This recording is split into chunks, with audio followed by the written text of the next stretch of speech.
Hey guys, what's up here with a 3-minute champion guide for Jungle Jarvan. With the nerfs to the other popular junglers, Jarvan has fallen back in favour recently.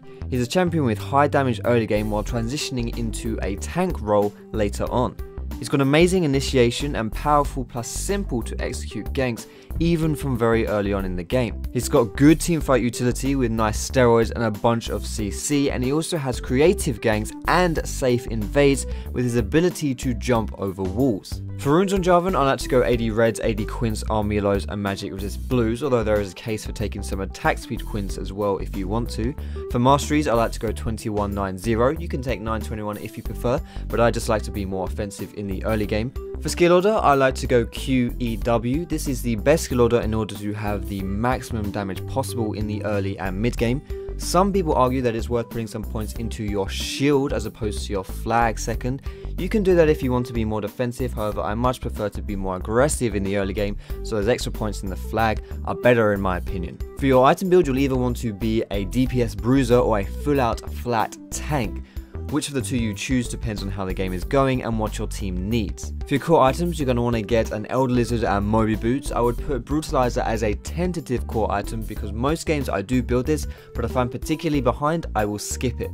As for reasoning behind choosing Moby Boots, I like these because they are best for early game aggression. However, you can switch these out for Ninja Tabi or Murtress if you want to, and this is actually a pretty good idea when it comes into the team fights later on in the game. As for damage items, if you want to be an off-tank bruiser, then I would suggest of course your Brutalizer and potentially a Black Cleaver, but Hex Drinker is nice as well. But you don't really want to be getting that many damage items because you are definitely going to be going balls to the wall when you're playing Jarvan. There's no real other way to play him, so you want a lot of defensive items. So items like Randuin's, Banshee's Veil, Warmog's Thornmail, Sunfire Cape Locket, that kind of stuff are all very good. In the early game, you want to be ganking 24/7. Jarvan has some of the best ganks early on in the game, but you do want to be slightly afraid of particularly nasty early game junglers because they probably can beat you up. In the mid game, you want to keep ganking while also looking for opportunities to tower dive vulnerable targets.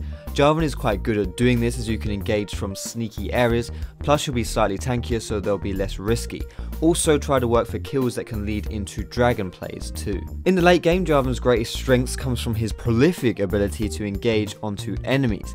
An EQ flash ult combo can take an enemy by complete surprise and catch them out of position. If you are playing against low mobility carries such as Kog'Maw, Jinx or Syndra, then these engages are very often lethal and are highly effective.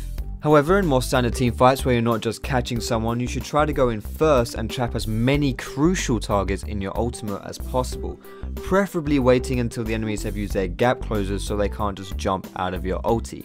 In addition to this, you want to soak up as much damage as possible to help your allies win that team fight to make their lives easier. However, do be careful to not instantly die if you have gone for a more DPS centered build. So thanks a lot for watching this video guys. If you enjoyed it, feel free to give it a thumbs up. You can ask me some questions in the comments as well, and if you want to vote on which champion I feature in my next 3 minutes guide, then all you have to do is go over to my Facebook page, which is facebook.com/foxdroplol, find the relevant status and cast your vote. As always guys, if you want to see more of this kind of stuff, then don't be afraid to subscribe to this channel where you'll find more educational league content with a bit of entertaining stuff on the side as well. But thanks so much for watching guys, I hope you have a great day, and I will see you in my next video.